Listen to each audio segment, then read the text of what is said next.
Aloha folks and welcome. This is our microgrid show and this one is the most fun from a technical perspective. Big imaginations and historical explanations enter the picture. We sat down with Doug McLeod once again to get a handle on what this term refers to, with a refresher on what a grid is, and as usual, he had a lot to contribute. I think that most people understand intuitively what a traditional grid is, right? I mean, it has pieces. So the first piece is generation, and generation is how we're creating electrons or electricity. And in the old days, that was, pretty much going to be coal, and then, it's kind of been natural gas and, things like that. So you have a generation piece, and the generation piece can be replaced by renewables. Then, in the traditional grid, we've got transmission, and really two kind of subcategories. We have transmission and distribution, and in the classic grid, this is simply a question of how high the voltage is. Basically, to move it over long distances, we jack up the voltage and then we transform it down when we want to move it down to the house level. It's kind of a safety thing. But that's what we've been doing. And so the traditional grid, we had the generation, we had a transmission run, and we didn't necessarily have storage. So that in the traditional grid, the idea was that you were managing supply and demand real time. So the demand was how much electricity the customers were asking for, and you just matched it by bringing units on and offline.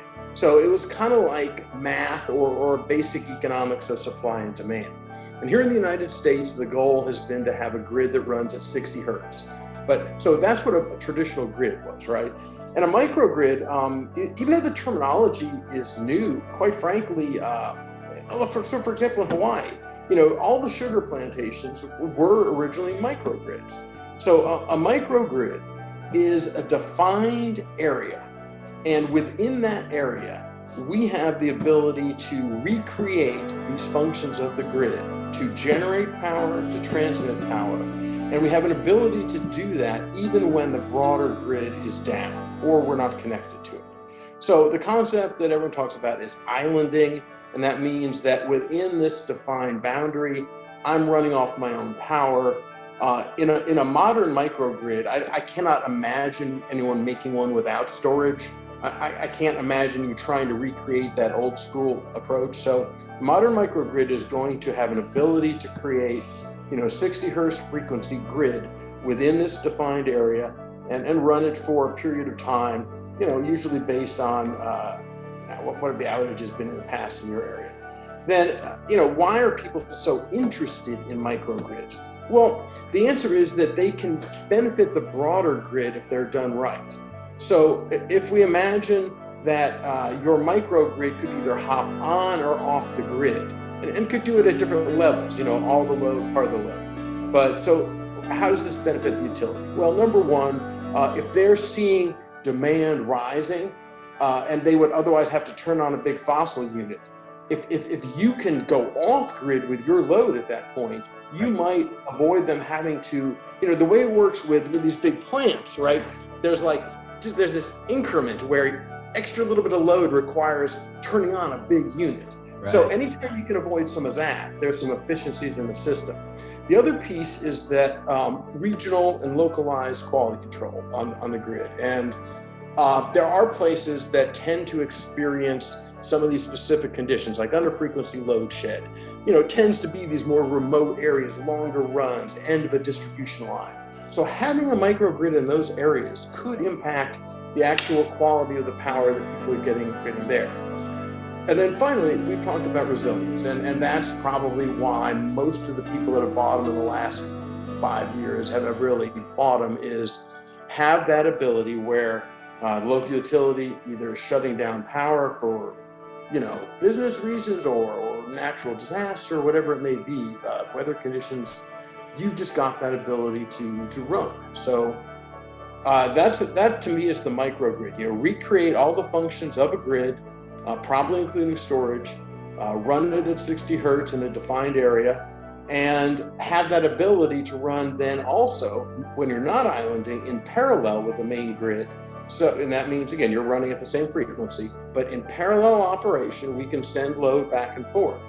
And so in a kind of business model discussion, this is what excites people about the microgrid is you could have changing market conditions and react to them. So, if we go to a commercial time of use pricing, you could be programming your microgrid. Hey, anytime I'm being offered, whatever it's 25 cents a kilowatt hour or more, I'm all in. After speaking with Doug, I knew we had to head down to DC and have a chat with Brian Patterson of eMerge Alliance. We're talking about the hybridization of the grid of grids, and new development at the grid edge. Where are we headed in the big picture, and how will we get there? We're at the beginning of a real gelling of what we'll call the microgrid S curve. So we're kind of starting up the slope. We've been in the bottom of that slope for a few years now, talking about microgrids and people doing pilots and such. But now we're actually starting to see microgrids hit the market. And so we're in that growth period, that big spurt of growth that we'll see in microgrids. Most of that growth, however, is going to be with single microgrids, and there's lots of reasons for that. So a microgrid that's servicing a building or a home or something on a single entity. But as we near the top of that S curve, we'll be well into the integration of microgrids into a grid of grids, which is really a reformation of the grid edge predominantly. So essentially what we've done is we've tapped out from a central standpoint, central grid, central generation, we've kind of tapped out the ability to use that as our primary resource for electricity. And most of the new growth in electricity production will be at the edge of the grid, meaning, in buildings and communities and homes and so on and so forth. And that's very similar to what happened with information. If you recollect the internet, originally a lot of the data was handled by the government and insurance companies and banks and stuff. Today, 70-80% of all data exchanged on the internet originates in your pocket or in your laptop, So it's flip-flopped to where all the information comes. And a similar effect is going to happen in power. So right now, most of the power comes from central sources. Ultimately, most of the power, at least a good portion of it, I think more than a majority, will come from the edge, meaning, the distributed resources that will be put out there. Now, those distributed resources may be privately owned. They could be owned by third parties that provide energy as a service, or they could be provided by traditional utilities. And there are lots of business models all being tested, I would suspect, to see which of those works. And I think at the end of the day, they will all work in some form. So we're not going to see this kind of monolith that we live in today, where there's only one way to get electricity, one place. We're going to see that it is a matrix, a mesh network, if you will, of both business models as well as technology. Along the way, because a network is a much more complicated kind of affair than just a one-way distribution like we have in the traditional 100-year-old grid, it means a lot of new technology has to get in there to measure, monitor, switch, protect, all these things that have to happen. And they have to happen in what will eventually be millions of new, I'll call it energy nodes, that are both generators, storers, and users of electricity. That's a Herculean task if it weren't for the fact that we have computing to do that and artificial intelligence coming on strong, the Internet of Things, all converging, blockchain, cybersecurity developments, and so on and so forth, to where a lot of that transactive complexity, which will evolve from this network of grids, will be handled in a almost semi-autonomous or fully autonomous way. So it shouldn't scare people that, I'm going to have to, tweak all my knobs and dials to make sure things work. Already the whole notion of distributed intelligence and AI and machine learning and sort of what I like to call the holonic revelation, where everybody is either a part or part of a whole, and they're that in a seamless existence, meaning that they don't have to worry about it; it just happens. It's kind of like we've been blessed for the last 100 years by having utility folks worry about power for us. And so most of us don't really concern ourselves or haven't concerned ourselves a great deal with energy, electricity in particular, because we had that great system that evolved over the 100 years or so. But there are some chinks in that armor, and there are some desires that don't get serviced by that particular set of technologies and business model. So we're moving into this more complex thing. And surely everybody would recognize that the internet is much more complex than the old telephone system. But yet we handle it, fairly well. I mean, most people can use their cell phone effectively. Maybe the majority of us probably leave it set on the defaults, but we also have that ability, some of us, to go in there and tweak things and change things and set sort of our own policy on what goes on our phone or on our laptop. So we have all that kind of freedom, if you will, in the way we manage our information, and I would expect over time we will have similar freedoms in the way we manage energy. I always love to talk with Brian. He has the ultimate futurist mindset, and the parallels between telephony and power are apparent. We might be only a handful of years away from the hockey stick moment on the S-curve, full adoption. We thought we'd take a closer look at a leader in power electronics, one that we have all heard of before, all the way over in Petaluma, California, Enphase Energy. The star of Ensemble is this IQ8 microinverter, which is the world's first grid-agnostic microinverter that's about to launch. We're going to launch it in this month. It's going to start shipping, and that's a fully grid-agnostic microinverter. Just as a reminder, the big breakthrough there for us was, if you think about the fundamental limitation, as I referred to, of solar, is that it's grid tight, meaning if the grid fails for any reason, and even if the sun may be shining, you've got all these modules on the roof, it's not going to produce any power. That we think is really, the promise of solar isn't met when you have a grid-tight solar system. What we have done is crack the code on is, hey, all the available irradiance, it's going to convert solar only. So think about a daytime backup system, if you may. So here you buy solar, and hey, whatever available sun, I'm going to convert regardless of whether the grid is present or not. And that, I think, is going to be a pretty big game changer. I mean, why would anybody want to buy a grid-tight solar system anymore? Of course, you add energy storage to it, and now you have a pretty resilient system that works both during the day and at night. The grid is present, great. If the grid's not present, great. It's going to synthesize the grid in the absence of it, and it's going to balance the microgrid. Because remember, part of it is not just sufficient to form the grid. When the loads change, when the load drops, I have to match precisely that drop in the load. That's what a microgrid does. And the reaction time of IQ8 is about 1,000 times faster than even an IQ7. So it reacts to changing loads extremely quickly. So if the load drops, the output of solar will curtail because there is no grid. I don't have any place to put it. I don't even have storage for that matter to put it. But it matches exactly what that load is. And if the load bumps up again, it instantly matches it, and it operates like a perfect microgrid. And that's what we are going to launch. That's IQ8 by itself. But remember, it is a core part of the overall Ensemble energy management technology. So if you have only IQ8 and the grid, that's great, and the grid goes away, no problem, IQ8 continues to operate. You may have IQ8 along with some load control. And in that case, you can say, hey, I have a solar-only system, I should probably shed some non-essential loads.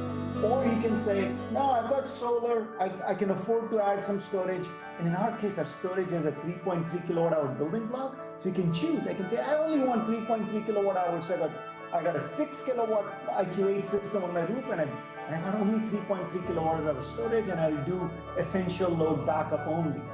That's amazing. That use case also works. It's amazing. You can go all the way and all in and go, hey, I'm going to put 7 kilowatts of PV, I'm going to put 20 kilowatt hours of storage, and I'm going to back everything up. I will do whole home backup, and I may do some load rejection like my hot tub. I don't want to back that up. All of that is possible now. All of that controlled and managed with a beautiful app that runs on your phone. The grand vision here is that every home should be a self-reliant, resilient microgrid. To have a number of resources. When I mean resources, solar obviously is a resource, the grid itself is a resource. Managing, controlling loads is actually a resource. Load effectively becomes a resource because I can vary how much I consume if I have really intelligent load control, right? EV, eventually going to bidirectional EV is actually a very powerful resource, whether that is vehicle to grid or vehicle to microgrid. I believe that vehicle to microgrid will be a more viable scenario. We are working on fuel cells, so residential fuel cell. All of these means that no matter what the environment is, no matter what the situation is, if the grid is present or whatever the environment is, I save money. It's good for my wallet. I have great resiliency, which means no matter what happens to the grid, I can sustain myself for a very long period of time because I have all of these resources available in the home. Not only do I have all of these resources, I have a very intelligent system to manage and control all of my resources, right? So I have a very resilient system as well. What this really means is, what we are building is the home as a microgrid. But think about it a little bit beyond that, right? If you think about one home as a microgrid, my neighbor is also a microgrid. Can I now start pooling these microgrids together to form pools of microgrids? And this is very recursive in nature, and you can think about entire neighborhoods, entire cities, then forming microgrids with a big difference. This microgrid is created from the inside out, from the home upwards, not from tops down like people think about microgrids today. So in a sense, what you're doing is reinventing the entire grid from the inside out. Homes will start transacting energy with each other. There's a tremendous amount of opportunity to do lots of machine learning, AI systems in there that make decisions, autonomous decisions. These DERs are now becoming so intelligent.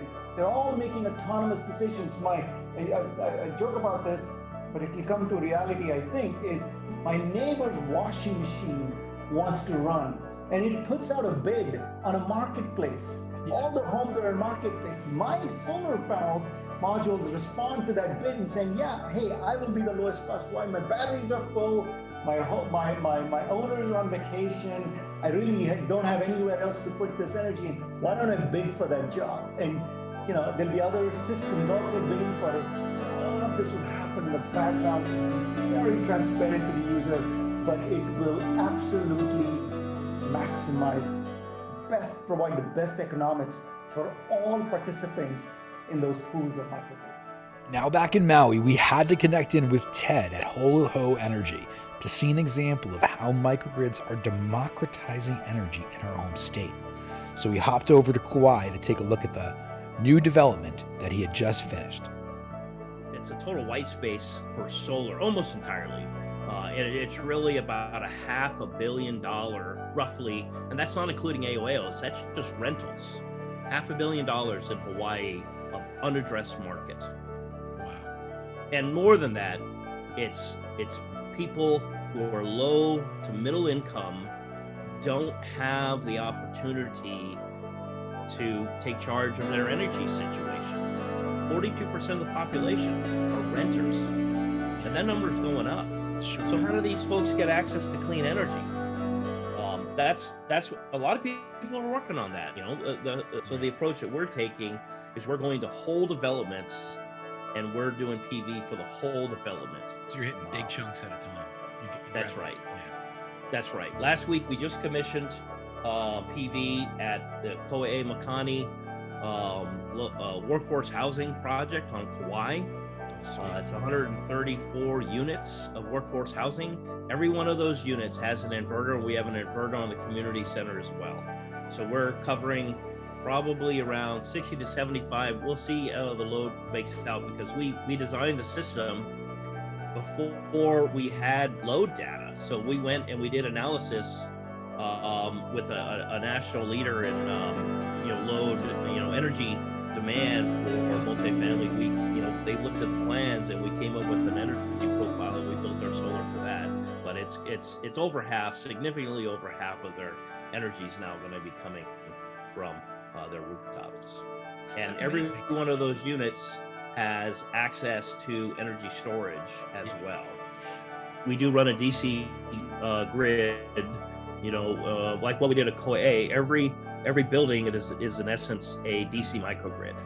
So that on the back plane of those inverters, we have DC connectors that connect to the next inverter. So there could be energy that flows independent from what's happening on the AC side, which means that you're taking a whole system. From the utilities perspective, you have a single inverter that's connected behind that system, and energy flows out of that inverter to serve that load that is grid connected.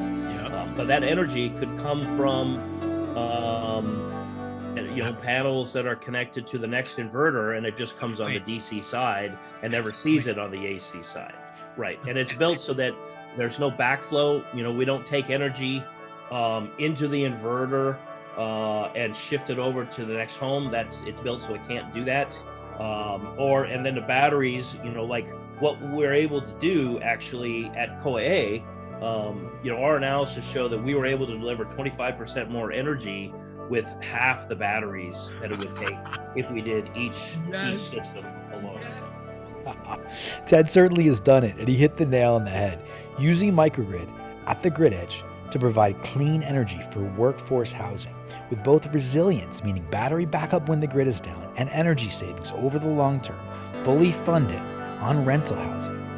He's got tech in there from LifePo, lithium iron phosphate for safe and uncompromised supply chains, and a DC bus, just what Brian was talking about, to create some of the most efficient harvesting of solar power. This grid of grids concept, whether it's DC or AC, or both, gets me thinking of the future, the smart cities that are being developed right now, whether it's Penn Station in Colorado or the Sony Smart City being developed near Mount Fuji in Tokyo. It's all about to show up for real, folks. The grid of grids, a very exciting future.